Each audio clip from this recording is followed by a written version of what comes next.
တငယ်ချင်းတော်လုံးပဲမင်္ဂလာပါ Animus Anime ကနေပြန်ကြိုဆိုလိုက်ပါတယ်ကျွန်တော်နဲ့ဆက်ပေးမဲ့ Anime ကတော့ဒီပိုစန်ကိုခုရဲ့ episode 1 ထိပဲဖြစ်ပါတယ်ရေဝါခေကောင်ဂျပန်ပြည်မှာတိုင်းတစ်ပါးကြောင့်စရုဒ္ဒသမှုတော်လိုင်းကြာရှုံးသွားခဲ့ရတယ်အဲ့ဒါအပြင်ကလေးမွေးဖွားနှောင်းကြဆင်းမှုတက်ချီဥယျာဉ်မြပြလာမှုကနေပညာရေးကျန်းမာရေးတွေပါကျဆင်းလာလို့ဂျပန်ဟာကြာဆုံးနိုင်ငံဖြစ်သွားခဲ့ရတယ်နျူကလ িয়ার စစ်တွေဖြစ်ခဲ့ပြီးမှဂျပန်ကစစ်မပြေဖြစ်ခဲ့ပဲဒုက္ခတဲ့တွေနဲ့ကူးစက်ရောဂါတွေရဲ့အပြင်ငလွင်တွေကြောင့်တိုင်ပတ်နေခဲ့ပြီးမှထက်တွန်းလာကလူတွေကတော့အစ်စ်ချင်းနိုင်ခဲ့ကြပြီးတာမန်ရန်စားတွေကတော့ဒုက္ခတွေခါးစည်းခံနေခဲ့ရတယ်အင်ကနေတော်လိုင်းရင်းတွေဖြစ်ပွားခဲ့ပြီးနိုင်ငံကနေတိုင်းပြည်တွေဖြစ်ပြိုကွဲသွားလို့လူကြီးတွေအများကြီးကျော်နေသွားခဲ့ရတဲ့အပြင်ခင်မီနီးပညာတွေပါအကုန်မြောက်ခဲ့သွားခဲ့ရတယ်လူနေမှုစံတန်းတွေကလည်းမကြီးခစ်လို့ဖြစ်ကုန်ကြပြီးစစ်ပွဲတွေနဲ့ပြည်နေခဲ့ရကနေနေငယ်ကြတော့ဂျာမာတိုပြောနဲ့ဆဲဆူတဲ့တိုင်းပြည်သုံးခုထွက်ပေါ်လာကအချင်းချင်းချနေကြတဲ့စန်ကိုခစ်ကိုပြန်ရောက်သွားခဲ့ကြတယ်မစ်ဆူမီအာအိုတယ်လည်းသူ့ရဲ့မင်္ဂလာဆောင်မှာသူ့ဇနီးလောင်ဆာကီကဂါဝန်တိုကိုဝတ်ထားလို့ပွားနေတာကိုသူ့မိမလည်းတင်းပြီးချစ်ဖို့ကောင်းလို့ဝတ်ထားတာလို့ပြောရင်းနဲ့အပြင်ကိုထွက်သွားလိုက်တယ်အပြင်ကိုရောက်တော့လူတွေကလည်းချစ်ဖို့ရန်ကောင်းတယ်ဆိုပြီးချီးကျူးနေကြတယ်ညာညတော့သူတို့သမီးရဲ့ဖေနဲ့သူ့တငယ်ချင်းတွေလည်းပွဲခံနေကြကငါသမီးကိုမင်းနဲ့ညာမယ်လို့မထင်ခဲ့ဘူးအာအိုတယ်လည်းဂျပန်မှာမင်္ဂလာဆောင်ကိုခရီးယန်လိုလုပ်ပြီးနာရေးကိုတော့ဗုဒ္ဓဘာသာထုံးစံလုပ်ကြောင်းနဲ့အသက်ကူးဆိုရင်ရှင်တို့ဖျားချောင်းကိုတွားရင်းနဲ့ဘာသာရေးနီးစပ်ခဲ့ပေမဲ့အခုခေတ်မှာတော့အဲ့လိုတွေမရှိတော့တဲ့အပြင်သူမိမကပါဘာသာရေးမလိုက်စားပဲခါဝင်ဝတ်နေတဲ့အကြောင်းကိုပြောဆိုနေလို့တယောက်ခမတွေလည်းရှိနေတော့တယ်အာအိုတယ်မိဘတွေကငငယ်နဲ့ဆုံးသွားလို့သူ့ကိုငါပဲဆောင်းရောက်ခဲ့တာအသိပညာဘူးတူတော့ကျွဲပါပြီးအခုဆိုရင်စိုက်ပျိုးရေးရရှိဖြစ်နေပြီလေသူတို့လင်မယားကအရန်လိုက်ဖက်ကြတယ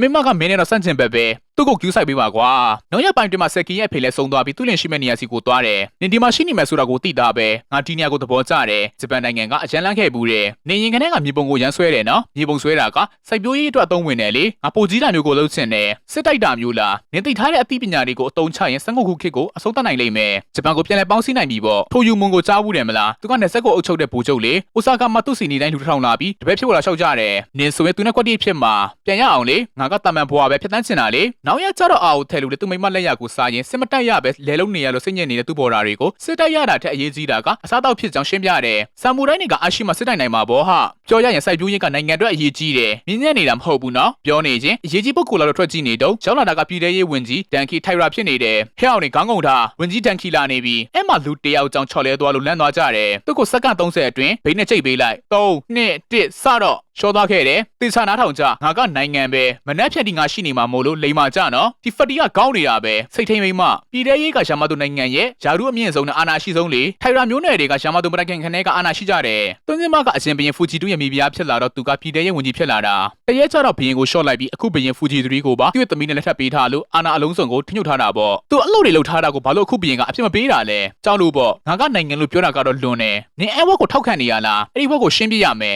ရှောင်းပြောနေဟာစိတ်ထင်အောင်နင်းမတက်တိလိုနေတာပြောနေတော့ရိုက်ခံနေရတာကိုကြားလို့သွားကြည့်တာအခုမဆောင်နိုင်လို့ရိုက်ခံနေရမှန်းသိသွားတယ်၁၀ရန်ကိုအပြည့်ပေးပြန်တော့လဲဝန်ဆောင်က2ရန်ကိုယူလိုက်ပြီးမပြည့်လို့ဆိုပြီးရှိုင်းနေတော့ဆယ်ကီကဖျဲဖို့လုပ်နေတာကိုအောင်ထဲတို့ကဝင်မပါဖို့တားပြီးမှအတင်းယုံရင်ဆီယမာကြီးဝင်လို့တယ်နင်ကဒီမျိုးကလားအဲ့ဒါဆိုရင်တန်းစီအကွန်ကခရိုင်လိုက်ကောက်တာလေလက်ကောင်မပေးရတာပေါ့အခုလက်တော့မကုန်သေးဘူးဆိုတော့ထူးဆန်းတာပဲနင်ဟာသားတွေပြောနေရလားမိရဖြည့်စမ်းနင်ကစောက်ယူပဲငါကထိုင်ရာမျိုးနွယ်ဟာတကွဲပြလိုက်တော့လန့်နေကနင်ကဖတီကခိုင်းထားတာလားဒါမှမဟုတ်ရင်နင်မသာနင်လုံနေတာလားဖတီဆိုတာပြည်တဲ့ရဲ့ဝင်ကြီးကိုပြောတာလားမေးတာဖြေငါသဘောနဲ့ငါလောက်တာပါနင်လိုကလင်ငချစ်ကောင်တွေကိုကြည့်မရဘူးလူဆိုတာကိုတန်ဘိုးကိုဖန်တီးရတာဘဲကြီးလက်ထွက်ပြေးသွားပြီးစာကီကိုဝိုင်းချီသူတင်နေကြကအာအိုထဲတို့လဲသူမိမရဲ့တတိကိုလေးစားနေမိတယ်ညမိတ်ခင်စာကီတို့လင်မရလဲနေလက်ကကိစ္စတွေကိုပြန်လဲဆွေးနွေးနေကြရင်ကြီးဦးနေကြကငင်းကျတဲ့ဘွားကိုတိဆောက်ခြင်းလို့စိုက်ပျိုးရရှိလို့တာလေငါကတော့နင်ဘာလို့ချင်လဲဆိုတာပဲသိချင်တာဖူရူမွန်လိုမျိုးလုံးမလားစည်ရီတွေကိုနားမလဲဘူးနော်အခုလဲစစ်ပညာစာအုပ်တွေထပ်ငားထားတာအများကြီးပဲဒီတိုင်းပဲဖတ်ကြည့်တာပါနင်ဘာလို့နေလဲသိလားတက်တိပဲအာအိုထဲတို့တတိရှိရင်ဂျပန်ကိုပြန်လဲပေါင်းစည်းနိုင်လိမ့်မယ်အဲ့ဒါကိုတော့ယုံကြည်တယ်အဲ့တော့လ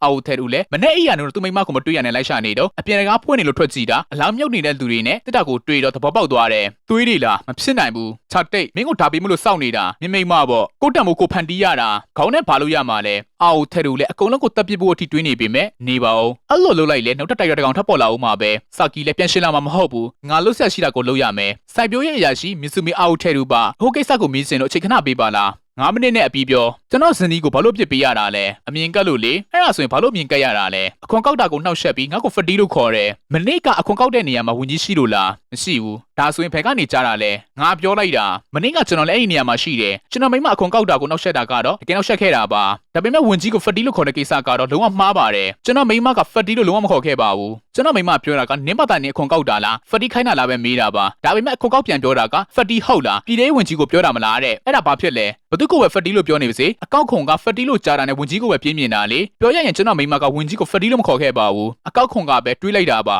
ဒန်ခီလည်းသတိထားမိသွားပြီးအကောက်ခွန်နဲ့ခေါင်းပြုတ်မှကြောက်လို့အာအိုထဲတို့ကိုသွားကန်နေက9မိနစ်ပြည့်ပြီးအကောက်ခွန်ကိုစက္ကန့်20တွင်ခေါင်းဖြုတ်ကဲကျင်းနေပြီလားကျွန်တော်ကအမှန်တရားကိုပဲရှင်းပြတာပါပြန်ဖို့လုပ်နေတော့ဘာလို့ငါ့ကိုချင်းဆိုင်တာလဲစုံစုပြောခဲ့တာကစပွဲကိုအချင်းရောက်ပြီးချန်သူကိုစောင့်နေတဲ့သူကနောက်မှရောက်လာတဲ့သူထက်ပိုလွယ်တဲ့တိုက်ပွဲကိုချင်းဆိုင်ရတယ်တဲ့အဲ့ဒါကြောင့်စကေးချန်တဲ့သူတွေကသူများကြောင့်မလှုပ်ရှားဘူးရန်သူတွေကိုစီလာအောင်အကျိုးရှိတာပြပေးရပြီးရန်သူတွေမလာစီချင်ရင်နော်အကျိုးဆက်တွေကိုပြပေးရမယ်ဒါဆိုရင်အခုဘယ်လိုခံစားနေရလဲလောင်စီပြောခဲ့တာကတော့မိုင်းထောင်ချီဝေးတဲ့ခီးကခြေတလန်းကနေစတင်တာတဲ့အော်ထဲတို့လည်းသူမိမနဲ့ရှိခဲ့တုန်းကအမှတ်တရတွေကိုပြန်တွေးမိပြီးအရန်ဝမ်းနဲ့နေလို့ငိုယိုနေတယ်တစ်ဖက်မှာထိုင်ရလဲအပြန်မှာကိုမိမရဲ့ရန်သူကိုမျက်လုံးချင်းစုံပြီးဒေါသတော်မထွက်ဘူးတဲ့ငါနဲ့သာစကားပြောနေတာသူကအနာဂတ်ကိုကြည့်နေတာစိတ်ဝင်စားစရာကောင်းတဲ့လူငယ်ပဲပြီးတော့အော်ထဲတို့လည်းသူမိမကိုသူကြိုလိုက်ရင်သူမိမမှတ်ခဲ့တဲ့အိမ်မက်ကိုဖြစ်စီဖို့အတွက်အိုဆာကာကိုထွက်သွားရင်ကဘာကြီးကိုပြောင်းလဲပြစ်မယ်လို့ပြောနေခဲ့တယ်အဆုံးထိရှုပေးခဲ့ကြတော့တငယ်ချင်းတို့အလုံးကိုအထူးအကျုပ်တင်ရှိပါတယ်